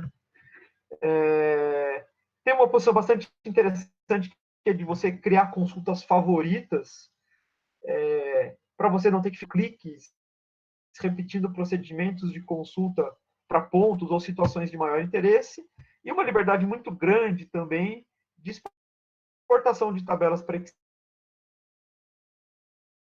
Tá? Então, aqui, em tom de ilustração, um pouco dessa interface dos dados agregados, tem essa condição de selecionar da bacia do Rio Atibaia, consigo visualizar isso de maneira automática no mapa, né? E obter, assim, da situação para os postos selecionados. Por exemplo, chuva no ponto, vazão, para as diferentes estações aqui no caso, no exemplo, da bacia do Rio Atibaia, qual que é a soma da chuva para um determinado período, da vazão para esse mesmo período, né? E também a possibilidade de ver as mesmas informações de maneira agregadas. Então, por exemplo, aqui um gráfico só para trazer também como exemplo para diferentes períodos de tempo, cruzamento de dado de chuva e vazão. Então, para diferentes estações, possibilidade de para dados tanto de chuva quanto para vazão em períodos em períodos distintos. Temos aqui, finalmente, também essa funcionalidade de observação de séries temporais, né? Então, também tem aí um filtro de buscas para postos. Também a possibilidade de visualizar os dados em tabela, gráficos, ou também em curva de permanência, né? Como acho que é bem natural de se visualizar temporais. Opções de seleção bastante robustas, bastante variadas, para períodos de análise que podem ser pré-definidos ou personalizáveis, né, das séries temporais. Aqui a gente vai nas heterogeneidades do sistema, né, porque tem gente que apura dado às 7 horas da manhã, à meia-noite. Então, a gente quer ter recursos para poder enxergar esses diferentes cenários, em diferentes escalas de tempo, para diferentes postos, para diferentes parâmetros, e também com diversas opções de forma de agregação dos dados. Mantemos opções também de favoritar consultas e exportar dados para Excel e em figuras como, por exemplo, de gráficos. Tá? Então, aqui, na prática, eu tenho a opção de fazer consulta de longos períodos. Por exemplo, aqui a gente tem 3 estações distintas, dados de vazão para 3 estações distintas, por uma série de tempo que pode ser estendida ou reduzida diante de diante do interesse do usuário do sistema. E consultando, inclusive, postos que podem vir de fornecedores diversos. Tá? E também posso variar aqui nos parâmetros, aqui é um exemplo bem clássico do que foi feito de observação de um dado de chuva, né? Perdão, um dado de vazão, associado ao dado de uma ou mais estações, tá? Tudo isso para o mesmo período de tempo, né? Outro exemplo, eu poderia associar também dados de qualidade. Posso associar aqui também linhas de referência, por exemplo, aqui a gente trabalha muito Atibaia captação de valinhos, a gente tem um valor de referência que precisa ser sempre observado. Então, a ferramenta procura fornecer recursos para facilitar essas análises, tá? E permite sair, por exemplo, curvas de permanência, tá? Antes de finalizar minha fala, queria destacar que a gente tem também aqui uma série de funcionalidades. Não vou trabalhar com muito detalhe aqui, que são referentes à modelagem. É uma série de funcionalidades voltadas a usuários mais avançados, que a gente usa essencialmente para planejamento, numa escala mais estratégica, e foi essencialmente o que a gente utilizou para fazer os cenários, que são cenários quali-quantitativos do plano de bacias, que recentemente aprovamos para o período de 2020 a 2035. Tá? Mas também temos associados aqui essas ferramentas, recursos para simulação de cenário, para fazer carregamento de dados, visualizar simulações com séries históricas, com vazão de referência, com diversas opções para se tratar de cenários de qualidade de água. Tá? Essencialmente, evidencio para vocês que essa é para a composição dos cenários do nosso plano de bacias. Tá? E para finalizar minha fala, o que eu queria mostrar, divulgar, compartilhar com vocês, é uma visão que a gente tem de desenvolvimento, de que essa é a impressão que eu tenho, pelo menos, das ferramentas hidrológicas. Né? Elas têm começo e não têm fim. Tem ciclos bastante continuados entre pensar, primeiramente, os requisitos do sistema, desenvolver soluções, implementar e, a partir do uso e manutenção, colher subsídios para poder passar para uma outra fase de melhoria de requisitos, desenvolvimento de novas soluções, que podem ser novamente voltadas a uso, manutenção, e a gente ultimamente tem tido bastante robustez para poder suportar processos com essa natureza. Tá? E fica, então, por fim, o convite.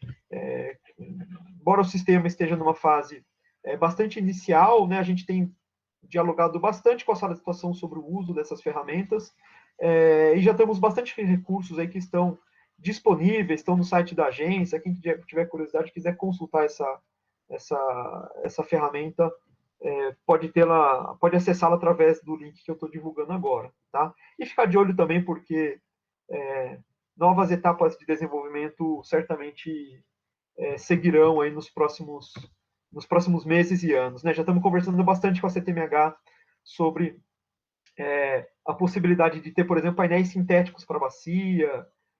Estamos conversando lá também com a Câmara do Plano de Bacias para tentar ter recursos para observar indicadores num sentido mais tático, e temos uma concepção bastante aberta para poder, conversando com as nossas câmaras técnicas, prover os melhores recursos possíveis para poder apresentar análises integradas e úteis para a tomada de decisão na gestão das bacias PCJ. Fico, enfim, à disposição, caso alguém queira mais algum esclarecimento. E mais uma vez, ressalto aqui minha parabenização para a CTMH diante desse evento, que está sendo realmente muito oportuno, essas discussões estão sendo muito oportunas. Muito obrigado, gente. Muito obrigado, Eduardo Léo. Em nome da CTMH, agradecemos aí a agência não só pela participação, mas, evidentemente, por ser o braço executivo, né, do comitê. A gente sonha, a gente pesquisa e a agência tem sido a responsável por tentar tirar tudo isso da prateleira junto com o Comitê de Bacias. Bom, diante disso, a gente vai fazer agora uma rodada aqui de perguntas, né, de debates, ouvindo um pouco a audiência e algumas outras questões. E eu gostaria de começar com o doutor Joaquim, né, já que foi o primeiro. Vamos retornar. Doutor Joaquim, eu queria trazer um pouco o tema dos legados, né? Acho que essas experiências vivenciadas pela Ana nos últimos 20 anos e destaque, né, uma intensidade nos últimos anos e nesse próprio ano de 2020, queria que você compartilhasse conosco algumas experiências interessantes, compactuação envolvendo os usuários, né? Ou seja, menos naquela função de comando e controle. Que experiências de destaque a gente teria e teve nos últimos anos? É evidente que cada região com a sua condição, com as suas características hidrológicas e institucionais. Então, eu queria trazer um pouco essa questão do legado, ou seja, para os próximos anos, será que as crises anteriores trouxeram ensinamentos que vão perdurar, tanto do ponto de vista da regulação, quanto da própria sociedade? Ok, dá margem a conversar um pouco sobre como enfrentar crises, né? A primeira grande questão, quando a gente está discutindo enfrentamento de crises, tá certo? É diferenciar, tá certo? Por exemplo, que a inundação é muito clara, mas a seca já não é tanto. Uma seca, por exemplo, de uma crise hídrica, né? De uma forma geral, a seca está relacionada a um desvio em relação às condições naturais médias e variáveis como precipitação, vazão dos rios, umidade de solo. Enquanto a questão de crise ela se instala quando você tem uma disponibilidade que é insuficiente para atender uma demanda existente, seja por falta de chuva, por falta de investimentos, infraestrutura para fazer frente ao crescimento da população, perda de qualidade da água. Então, essa diferenciação é muito importante, porque a sala de crise, a sala de situação, ela fica vendo esse contexto do dia a dia, mas cabe também outros contextos, como esse que eu estou falando, de que alguém tem que enxergar mais que os dados. O investimento que está atrasado, essas outras situações. Bom, então, dito essas palavras importantes, vai aparecer uma palavra que é fundamental nos próximos anos. É a questão da segurança hídrica, tá certo? Esse conceito hoje, ele é tão importante que a ANA incorporou o conceito que a ONU formulou, que é assegurar o acesso sustentável de água em quantidade e qualidade adequada à manutenção dos meios de vida, do bem-estar humano, do desenvolvimento socioeconômico, garantindo a proteção contra a poluição e desastres relacionados à água.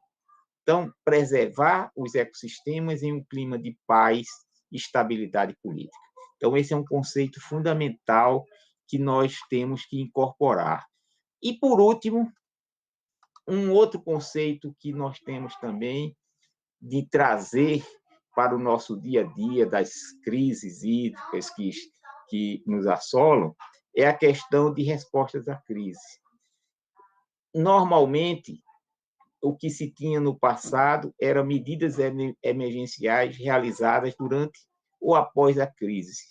E hoje, o conceito mais moderno é gestão de riscos, processo de adoção de políticas, estratégias e práticas orientadas para reduzir ou evitar risco de crise, ou minimizar seus efeitos. Exemplo, você pega um avião, um voo, o avião pode cair, mas você sabe o risco que está correndo. É muito baixo. A probabilidade de um avião cair é X por 000, não sei quantos por cento, e você sobe. Mas dificilmente uma pessoa numa condição que vai para um rally, que a probabilidade de risco é muito maior, uma corrida de carro, outras coisas. Então, são coisas que você tem que começar a entender que na vida, o tempo todo, nós assumimos, tá certo, gestão de risco.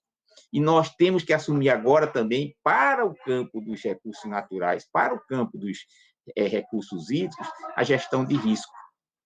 E a grande pergunta que se coloca é: vamos planejar nossos sistemas para um risco de, por exemplo, que nós colocamos nas nossas barragens, de romper uma vez a cada 10 mil anos. Por quê? Se nós fizéssemos isso, para fazer frente a esse risco, o sistema tinha que passar o tempo todo cheio, sem poder fornecer água para ninguém, com uma oferta baixíssima. Por quê? Eu tenho que ficar preparado para um risco muito grande. Então, esse balancear de risco, tá certo? Qual o risco que nós queremos correr, tá certo? É essencial para sistemas hídricos. Numa drenagem, correr um risco de uma galeria ficar sem atuação, um risco de 15 anos, com uma chuva de 15 anos, é bom. Mas você correria um risco para de abastecimento de uma cidade com um sistema que está preparado para enfrentar uma seca que vem a cada 15 anos? Se nós tivemos aquela de 250 e vimos como sofremos? Então, são coisas como essa. Então, nós aprendemos muito com crises, tá certo? E nós estamos, tá certo, motivados a disseminar essa filosofia de segurança hídrica, gestão de risco, tá certo?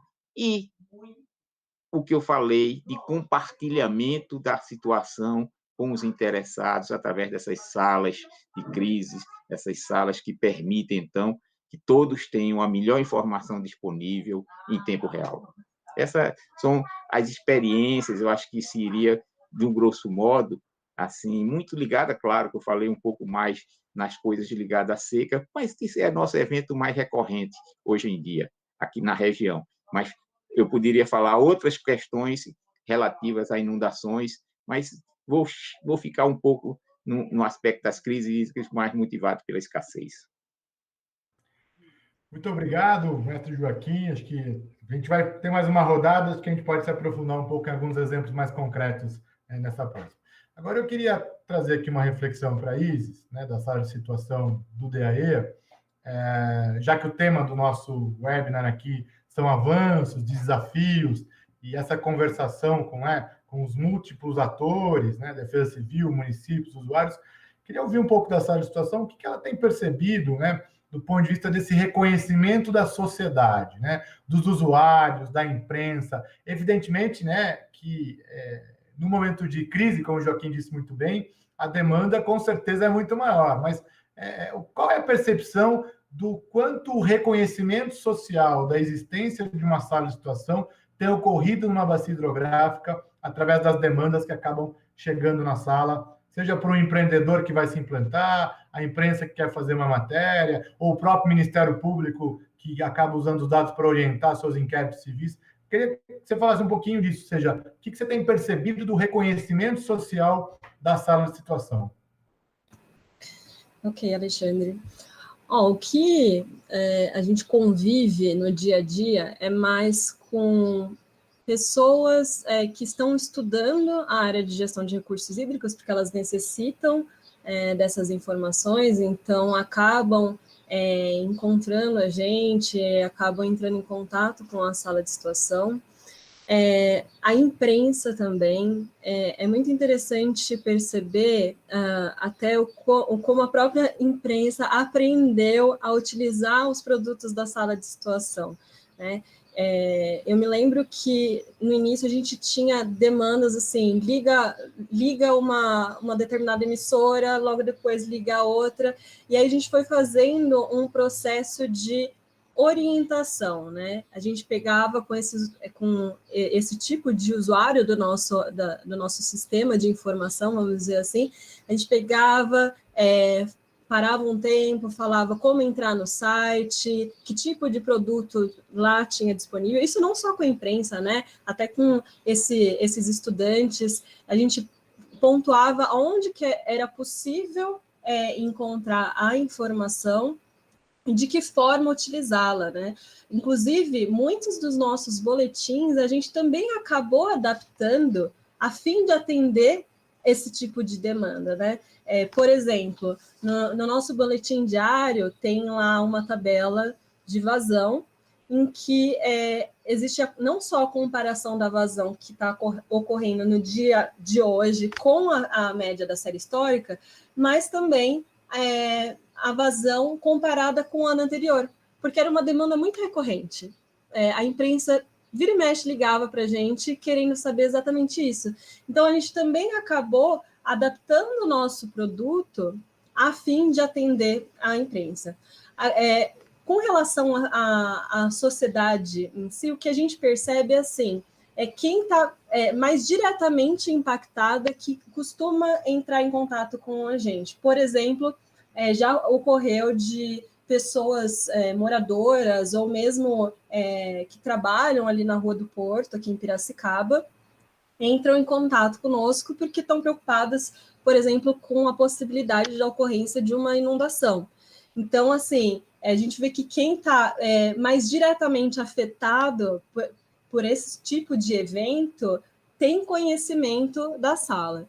E com relação às defesas civis, a gente também adaptou alguns dos nossos produtos, o próprio relatório de alerta, né, para a gente dar agilidade para a emissão desse tipo de relatório, a gente modificou também. Inicialmente, a gente costumava mandar uma quantidade de informações maiores, mas o tempo, né, essa questão do tempo é muito importante, porque, inclusive, o Joaquim chegou a comentar, não é só a informação, ela precisa ser uma informação de qualidade e que esteja disponível em tempo hábil para a tomada de decisão. Né? No caso aqui que eu estou colocando, para a Defesa Civil.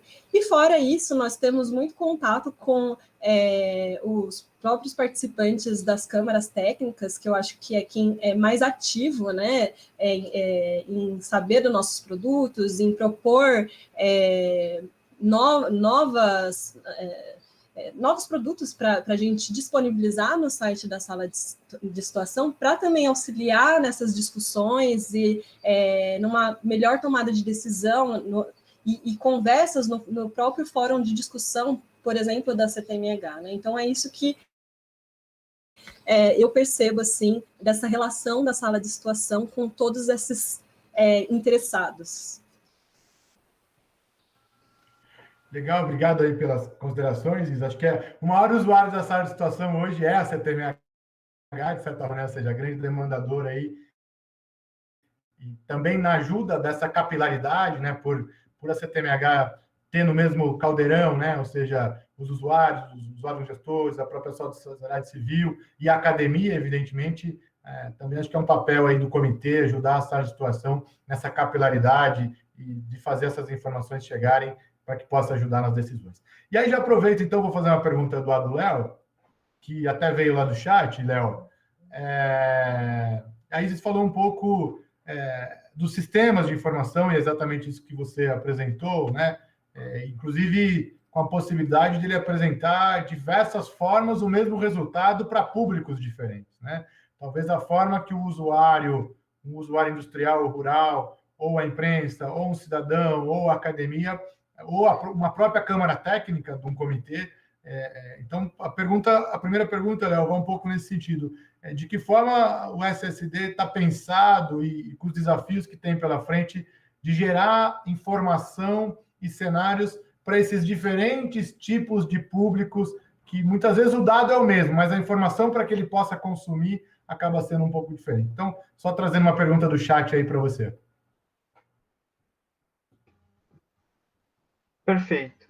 Bom, sobre essa questão dos diferentes usuários, né? Isso acho que está bem na nossa mira hoje, porque nós optamos no SSD por ter um ciclo de desenvolvimento bastante focado nos usuários. No primeiro momento, assim, não nos resta dúvida, assim, a gente pensou um grande usuário para SSD, um usuário muito especializado, que é a sala de situação PCJ, né? Aquilo que está em perspectiva de discussão com a sala de situação PCJ. Tá? Mas nós estamos hoje desenvolvendo perfis de usuários, né? A gente já está trabalhando em identificar e desenvolver ferramentas, soluções específicas para perfis específicos de usuários que têm os seus requisitos. Né? Então, o que a gente teve num primeiro momento?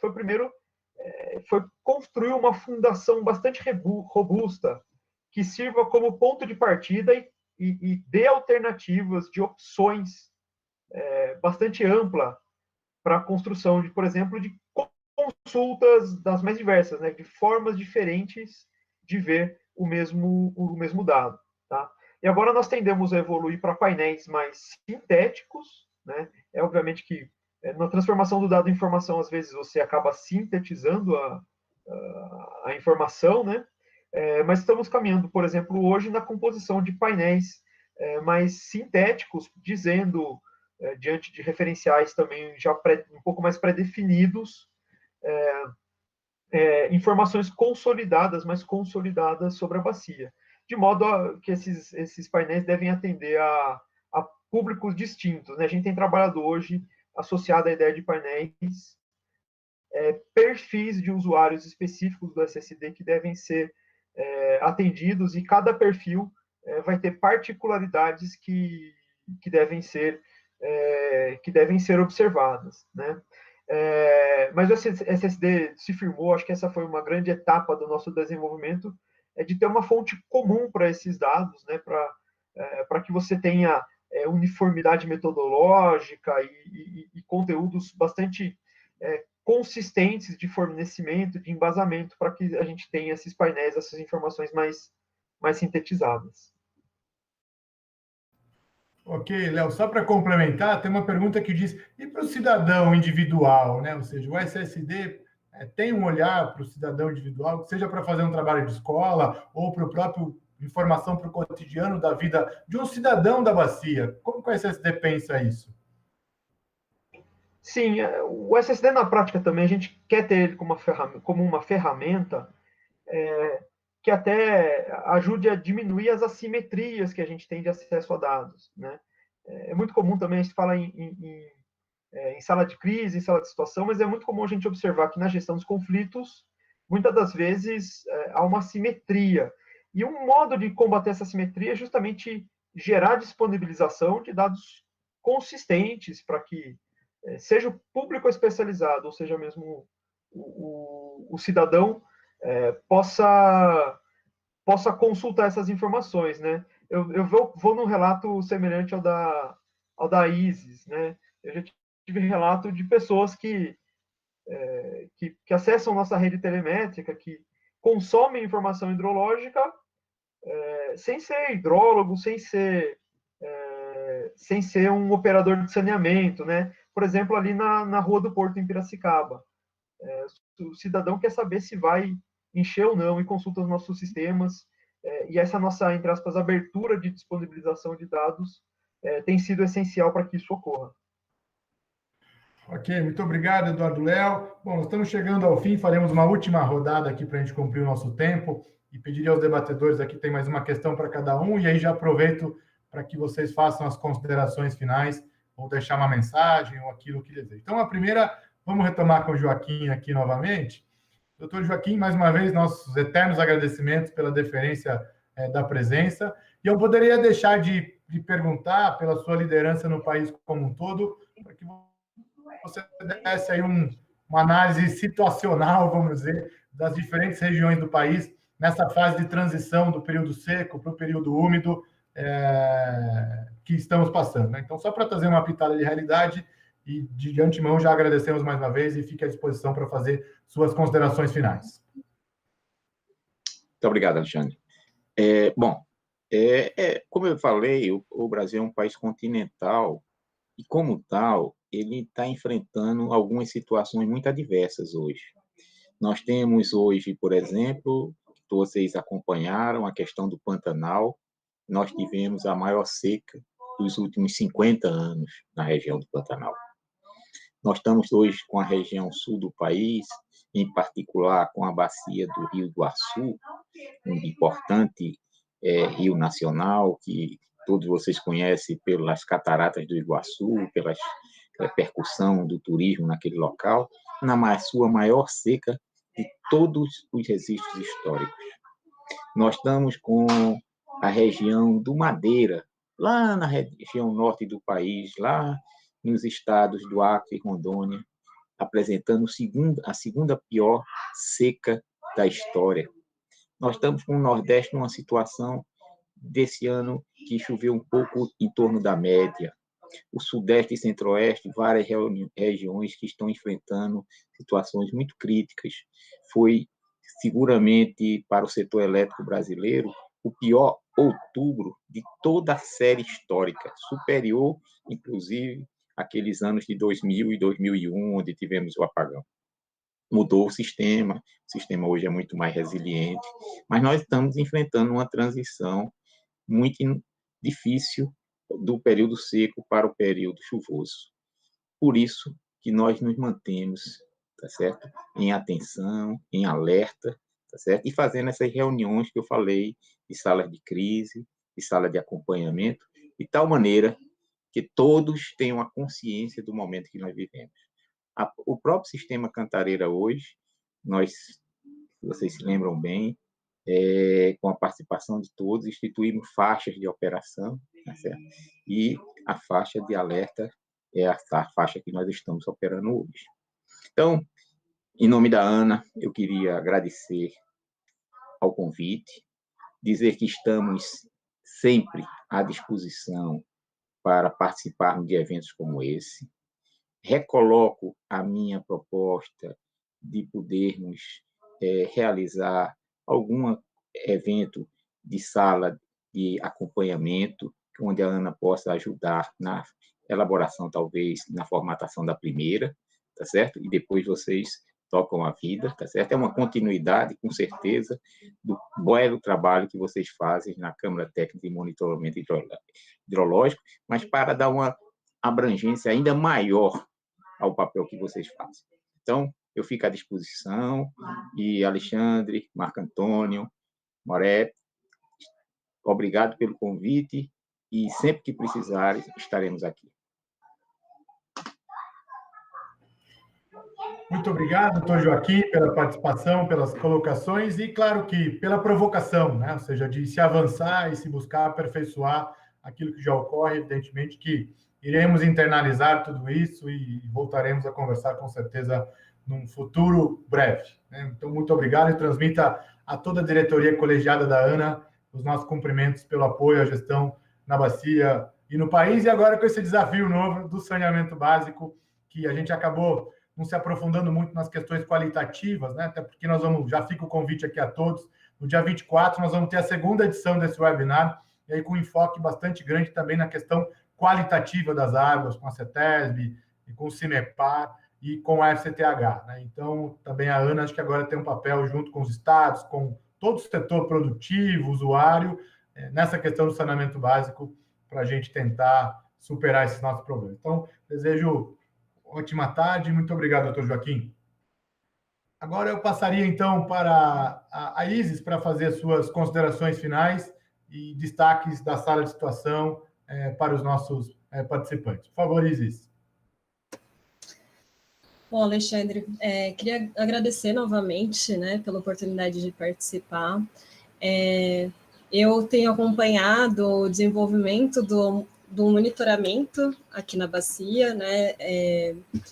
Já estou trabalhando lá no DAE já há 9 anos e eu vejo não só a rede ganhou uma força maior, né? Novas estações por conta de vários acordos que foram feitos inclusive no âmbito da CTMH, mas também o desenvolvimento da própria sala de situação, né? Quando lá no começo a gente tinha produtos muito mais simplificados, hoje a gente se desenvolveu bastante, né? Estamos produzindo relatórios que, ao meu ver, atingem muito mais objetivos e auxiliam mais nas tomadas de decisão, então, cada vez mais em sintonia realmente com o papel que a sala de situação tem que ter, né, de prover essas informações e auxiliar mesmo nessa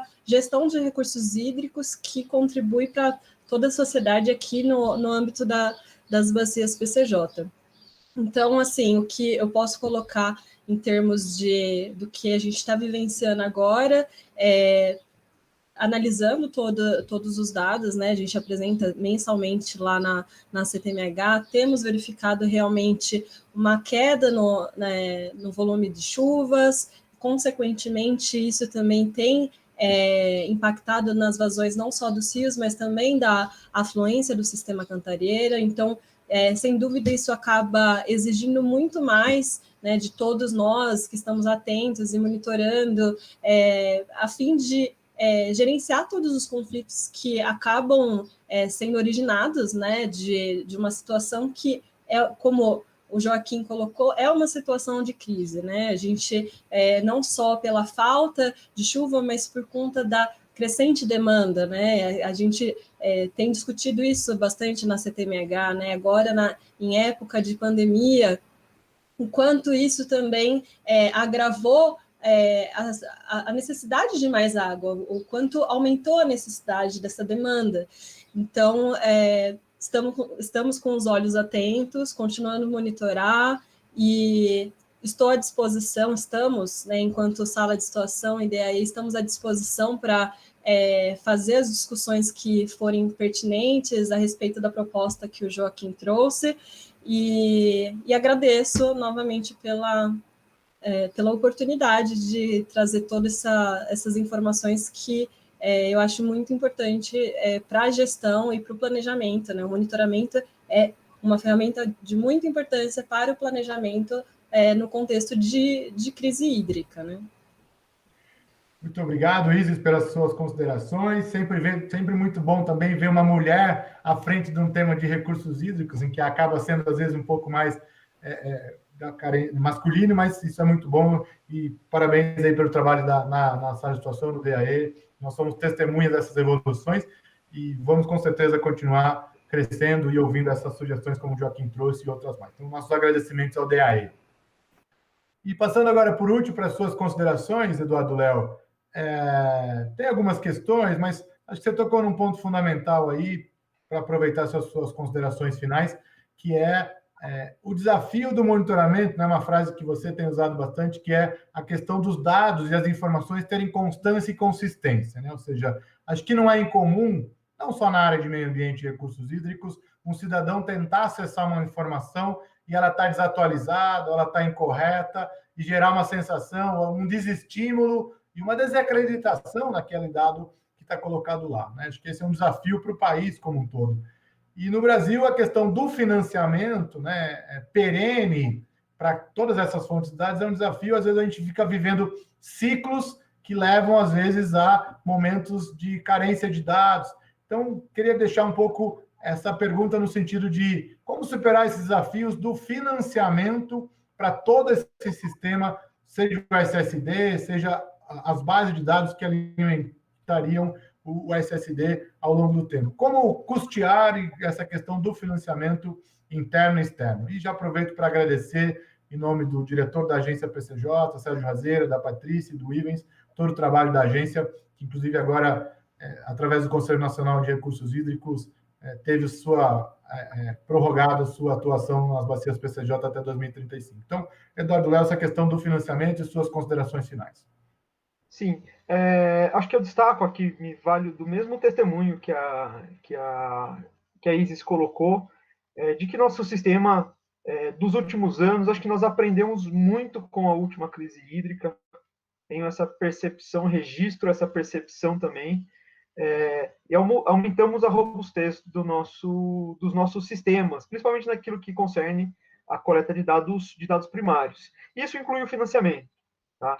Só foi possível porque houve uma decisão, uma mobilização por parte dos comitês PCJ de financiar uma rede telemétrica, de financiar sistemas que dão suporte a esse tipo de atividade. Tá? É claro que os resultados são imediatos, mas uma perspectiva histórica, como a própria Isis colocou, nos trazem bastante evidência de que temos trilhado o rumo certo nesse sentido. Melhoramos imensamente a consistência e a constância das nossas informações. No que tange a questão do financiamento, ressalto que, pelo menos na arquitetura que temos hoje localmente, a cobrança pelo uso dos recursos hídricos é fundamental. Ela é fundamental para poder financiar os sistemas e principalmente os processos de manutenção, de resolução de problemas advindos de uma rede tão robusta, tão grande quanto a que hoje temos operado aqui nos comitês PCJ. Tá? Eu acho que foi acertado ali desde quando se criou a cobrança pelo uso da água. Acho que já estava muito bem claro na cabeça dos gestores naquele momento, que foram muito felizes em conduzir as discussões ali de 2005, 2006, de que os sistemas que os instrumentos de gestão ficariam mais robustos com a aplicação da cobrança pelo uso da água. E acho que é isso que a gente tem observado hoje, e vejo que a médio prazo, pelo menos para aquilo que é prioridade local dos comitês PCJ, é o que tem valido a pena, tem sido o que faz a diferença em termos de gestão da informação. E fecho falando que acho que a nossa perspectiva a médio prazo é de promover a governança e o compartilhamento de informação, tá? Porque acho que ainda temos muita oportunidade de compartilhar informações que já estão sendo geradas e ainda estão muito desagregadas, muito espalhadas pela bacia, tá? Finalizo aqui ressaltando aqui meus cumprimentos à CTMA, ao Dr. Joaquim, à Isis, grandes pessoas aí que certamente fazem parte do nosso sistema de gestão, tem uma história muito grande, pessoas pelas quais eu tenho uma grande admiração, assim como pela própria CTMH. Então, agradeço e parabenizo a iniciativa, desejo sucesso nos próximos webinars da CTMH. Muito obrigado, Léo, pelo aceite e, evidentemente, pela parceria da agência de sempre. Com a palavra compartilhamento que o Léo utilizou, né, a gente